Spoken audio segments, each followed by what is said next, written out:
Kali ini kita akan mempelajari mengenai paket gelombang. Nah, konsep paket gelombang ini penting untuk merumuskan sifat gelombang dari partikel pada mekanika kuantum. Nah, sebelum kita membahas paket gelombang, kita mulai ulang dari gelombang bidang. Jadi misalkan sebuah gelombang bidang satu dimensi, dia ditandakan oleh fungsi gelombang C yang merupakan fungsi dari posisi dan waktu di sini ya. Nah, C XD adalah A sin omega T minus Kx ditambah V, di mana gelombang ini dia memiliki amplitudo A, memiliki bilangan gelombang K, memiliki frekuensi sudut omega, memiliki sudut fase V, dan bergerak ke arah kanan ke sumbu X.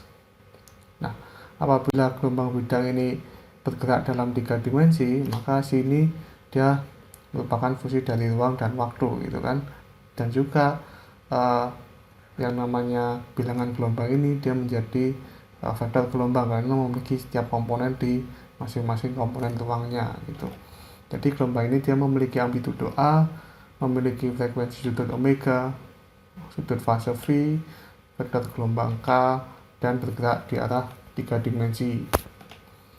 Nah, meninjau dengan persamaan ular bahwa EIV dia adalah cos V ditambah I sin V, maka kita bisa membentuk fungsi gelombang C ini dalam bentuk kompleks seperti ini, bahwa C dia adalah AE omega T minus K dot R.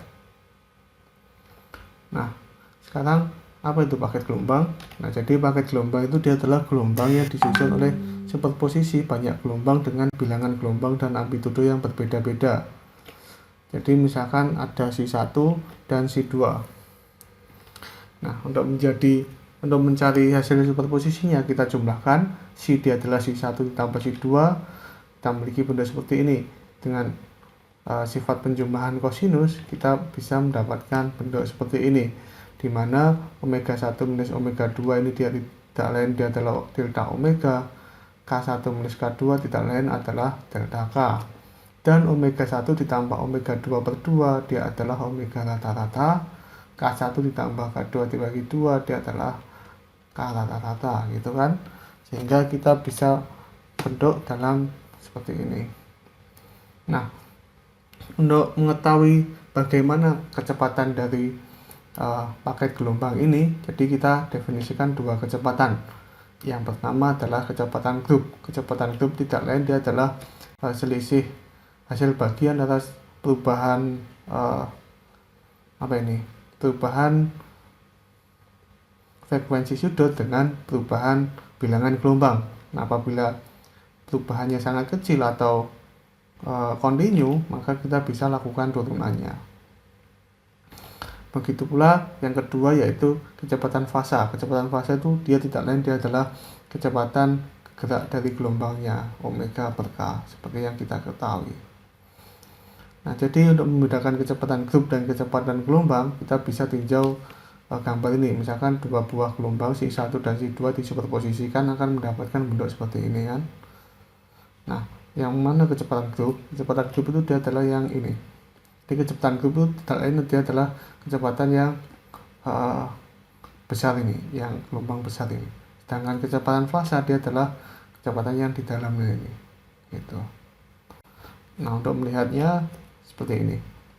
Jadi lihat bahwa kecepatan fasanya yang merah ini dia akan lebih cepat daripada kecepatan grup, karena kecepatan fasanya dia bergerak melewati lintasan yang jauh lebih panjang daripada kecepatan grupnya.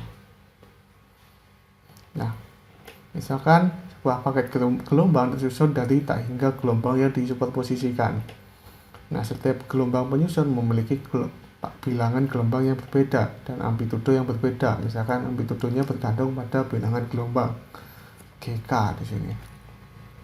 Nah, jadi kita bisa gunakan transformasi Fourier untuk mendapatkan fungsi gelombangnya dengan menjumlahkan masing-masing gelombang bidang dengan amplitudo GK terhadap K di semua K yang mungkin gitu kan. Kita jumlahkan dari minus tak hingga ke tak hingga. Nah, jadi kita bisa melihat seperti ini. Paket gelombang ini dia disusun dari banyak gelombang-gelombang yang disuperposisikan. Nah, contohnya kita akan meninjau kecepatan gelombang partikel.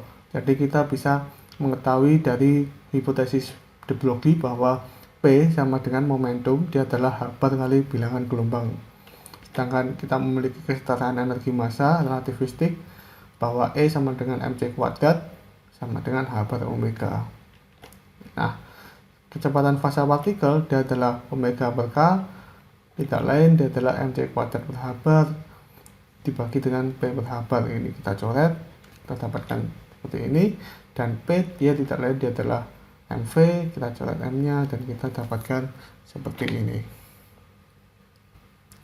Nah, ketika kita melihat bahwa kecepatan fasa itu dia adalah c kuadrat dibagi dengan v, kita melihat bahwa c per v itu dia bakal lebih dari 1. Karena apa? Karena kecepatan partikel itu dia tidak mungkin sama atau melebihi kecepatan cahaya, sehingga kita bisa menyimpulkan bahwa kecepatan fasa itu dia lebih dari kecepatan cahaya.